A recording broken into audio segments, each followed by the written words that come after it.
සානක පළවෙනි වතාවට මාමණ්ඩිවයි නැන්දම්මවයි හම්බ වෙන්න ඇවිල්ලා. මේ ළමයා මොනවද කරන්නේ? මම අංකල් රවින්දු බණ්ඩාරනායක අර එළවල ICT කරන්නේ.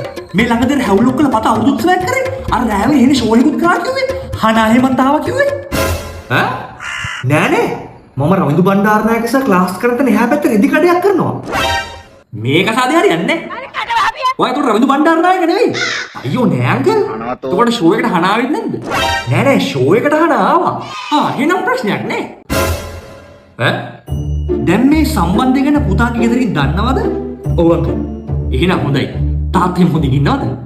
තාත්තා නම් අංකල් මාස කිහිපයකට කලින් නැති වුණා. කොහොම හරි ඇරෙන්න තාත්තට වෙන අවුලක් නෑනේ. දෙන්න යාළුනාට අපේ ෆැමිලි බෑග්ග්‍රවුන්ඩ් ගැන තවලුකොට දන්නේ නැතුව ඇතිනේ. මම්මගේ දුවට දෙනවා ලොකු ඩවුන් එකක්. මේ පුතාට ලතු හිම ඇති. අපට අංකල් පොල්ලත්තක් තමයි තියෙන්නේ. ඒකේ තියෙනවා 40ක් විතර. පොල්ලක් කර 40ක්? නෑ ගස් 40ක්. ගස් 40ක්? මේක සාදේ හරියන්නේ නෑ. ඒ ගස්වල කුරුම්බ එහෙමත් තියනවද? ඔව්.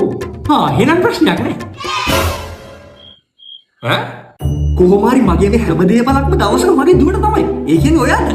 මට අංකල් ඇත්තටම දීපල ගැන නම් කිසිම ආසාවක් නෑ. එහෙම කියන්න එපා පුතා. හරිනම් ඔයා මේ දේවල් මගෙන් අහන්න ඕන. අහලා නැද්ද කතාවක් තියෙනවා දුව බදින්න කලින් අම්මා දිහා බලන්න කියලා. දුව බදින්න කලින් අම්මා දිහා බලන්න? ඇන්ටිත් හොඳයි. එහෙම නැත්නම් ඉතින් ඇන්ටි අංකල්ලා වැඳලානේ මට දුව හොඳයි. Acabou.